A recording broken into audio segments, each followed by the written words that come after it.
So here we have the Volkswagen Polo SE on a 68 plate. I'm going to start off by showing you around the outside of the car, and then we'll hop in and run through some controls on the inside. But from the outside you can see it's a 5-door car with alloy wheels. Let's start off inside the boot and then work our way around the rest of the car from there. So as we approach the boot, you'll see we've got plenty of space in there, along with that 60/40 split folding rear seat. And then underneath this tray section we have a full-size spare wheel. Okay, so we're just going to work our way back round to the front of the car, and then we'll hop in and run through some controls on the inside. But now that we've done a full circle of it, you can see it's in excellent condition the whole way round.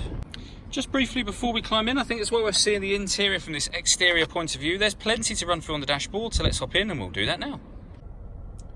Okay, so now that we're inside the car, we're going to start with the dials. On the left-hand side, we have the rev counter, and on the right-hand side, the speedometer and fuel gauge. In the middle, you can see the total miles of this car, which are 5,376.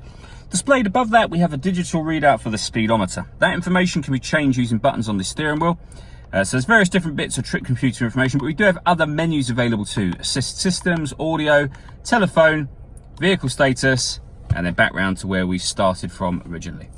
If we back out to the steering wheel, the buttons I was using a moment ago are these ones just here. And then on the left-hand side, we have stereo controls.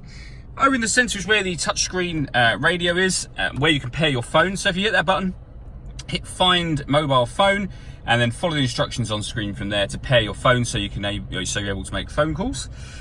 When it comes to radio in this car, we've got DAB, FM, and AM, as you can see. If you want to listen to your own music, you can do. You've got plenty of ways to do that as well. So we've got a CD player, SD memory card slot, 2 USB inputs, and Bluetooth audio. If you pair your Apple device up via USB, you'll also find that you get Apple CarPlay as well. Working our way down from there, we have air conditioning. So fan speed, temperature, direction of the air. Hit that button to turn the air conditioning on.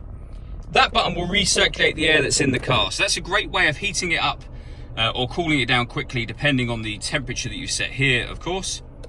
Below that, we have 2 USB inputs, 5-speed manual gearbox, next to which we have this button. So this car is designed to cut out when it's stationary in traffic to save you fuel. That button will turn that system off. And then lastly, we have a 12-volt charging socket underneath this cap just here. All that leaves me to say is thank you for taking the time to watch this video. If you'd like to come and see the car in person and have a test drive, please feel free to call any of our MJA sites. We'd love to hear from you soon.